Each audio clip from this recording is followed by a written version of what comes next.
Hi, this is Mrs. Swisstack and welcome back to the Art Room on a Couch. Today we are going to create a piece of artwork that is inspired by the style of Futurism. Now you might say, Mrs. Swisstack, what is Futurism? Futurism is a style of art that was invented in Italy in the early 20th century, and it emphasized speed and movement. You're going to need this handout right here.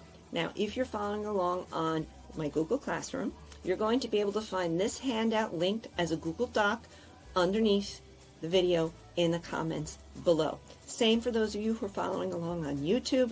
I'm going to provide this as a link in a Google Doc in the comments below so you can print this out pretty easily with no problem. What you're going to need, of course, is a pencil, a pair of scissors because you are going to need to cut out your figure, some markers, crayons, colored pencils for later on when you're ready to start coloring, a piece of drawing paper. Now, once you get your handout printed out, you're going to use a pair of scissors to cut nice and cleanly around the solid lines. You can either use one or both of the figures depending on what kind of movements you would like your characters to be doing. And to assemble them, you can either use brass fasteners. I found some straight pins because I didn't have any brass fasteners here on my couch. Maybe some thumbtacks or even a rolled up piece of tape just to hold the pieces together so that you can move your figure while you're tracing.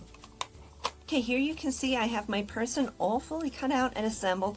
I've used my straight pins from the back to the front at each of the key movement points so that, yes, he can move around, my person can move around. And I do have him taped to my paper with just a little circle of tape so that while I am tracing, my arms and legs do not move around as I go along. And I'm going to make it look like my little person is taking a stroll right across my drawing page.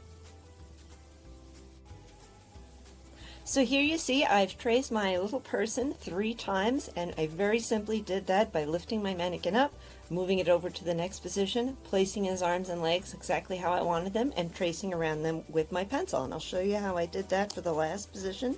So I just simply carefully lift him up, put him where I want to be, set his little arms and legs up for his last position, and then I'm going to use my pencil to trace right around them.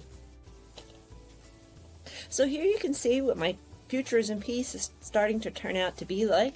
I've already used my marker to go ahead and outline around my figure so you can see it a little better on the video. And you'll notice in a couple of the figures I've already started adding in some detail where some shirt and pants might meet, where the cuffs of the pants and the shoes might end, and also a little bit of detail up on the face. And here I go adding in and continuing on with my detail, and from my little cartooning toolkit I can add a few what we call speed lines so that it looks like our person is speeding across the page. I can even add a horizon line right behind my person here, so now it looks like my person is standing on the ground walking across my page. And here's the final piece. You can see I've added some nice color to both my figure and to the background, so it looks like my little man is walking across my piece of drawing paper. And this style of artwork is done in the style of Futurism. I hope you had fun with today's tutorial, and I hope you all stay well, stay safe, and have fun creating some art. Take care.